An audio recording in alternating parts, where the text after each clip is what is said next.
ബൈക്കിന് wheel cup ഇടാറുണ്ട്. ദീർഘനാളുകൾക്ക് മുമ്പ് നമ്മുടെ ബൈക്കുകൾക്കൊക്കെ ഇതൊരു അലങ്കാര വസ്തുവായിട്ട് ഇരുന്നിരുന്നത് ഇപ്പോഴ് ചില ആളുകൾ അവരുടെ ബൈക്കിന് വീൽ കപ്പ് ഇടുന്നുണ്ട്. ബൈക്കിന് വീൽ കപ്പ് ഇടുന്നതുകൊണ്ടുള്ള ഗുണം എന്ന് പറഞ്ഞു കഴിഞ്ഞാൽ ഒരു ഷോ കിട്ടും. പിന്നെ അതിൻ്റെ റിമ്മിൻ്റെ ആ ഭാഗത്ത് ചെളിയൊന്നും വരില്ല. പക്ഷേ അതിനുള്ള പോരായ്മ എന്ന് പറഞ്ഞു കഴിഞ്ഞാൽ അത് വലിയ ബലമൊന്നുമില്ല. എവിടെയെങ്കിലും തട്ടുകയോ മുട്ടുകയോ ചെയ്ത് കഴിഞ്ഞാൽ അത് പൊളിഞ്ഞു പോകും. അങ്ങനെ ഒരു പോരായ്മയുണ്ട്. പക്ഷേ ബൈക്കിന് ഒരു കസ്റ്റമൈസേഷൻ വേണമെന്ന് ആഗ്രഹിക്കുന്നവർക്ക് ഇതുപോലെ തന്നെ വീൽ കപ്പ് ഇട്ട് പോകാനായിട്ട് കഴിയും. പല കളർ വീൽ കപ്പുകളുണ്ട്, പല കാറ്റഗറി വീൽ കപ്പുകളുണ്ട്. ഓരോ ബൈക്കുകൾക്ക് യോജിക്കുന്ന വിധം പല വീൽ കപ്പുകളുണ്ട്. പക്ഷേ ബൈക്കിൻ്റെ വീലിന് ഒരു പ്രത്യേക ലുക്ക് ആൻഡ് ഫീൽ സൃഷ്ടിക്കുന്ന ഒരു ഘടകമാണ് വീൽ കപ്പുകൾ.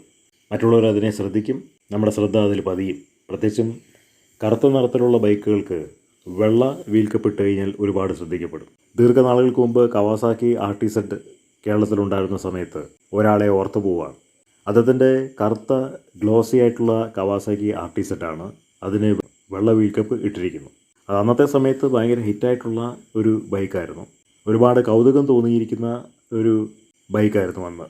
അതിനോടനുബന്ധിച്ച് കറുത്ത നിറത്തിലുള്ള ഹെൽമെറ്റും അദ്ദേഹം ധരിച്ച് ഉപയോഗിക്കുന്നുണ്ടായിരുന്നു. എല്ലാ ആളുകൾക്കും വീൽ കപ്പ് പറ്റില്ല. പക്ഷേ വീൽ കപ്പ് ഇട്ട് കഴിഞ്ഞാൽ ബൈക്കിനൊരു ഷോ കിട്ടുന്നതാണ്. അത് പറയാതിരിക്കാൻ വയ്യ.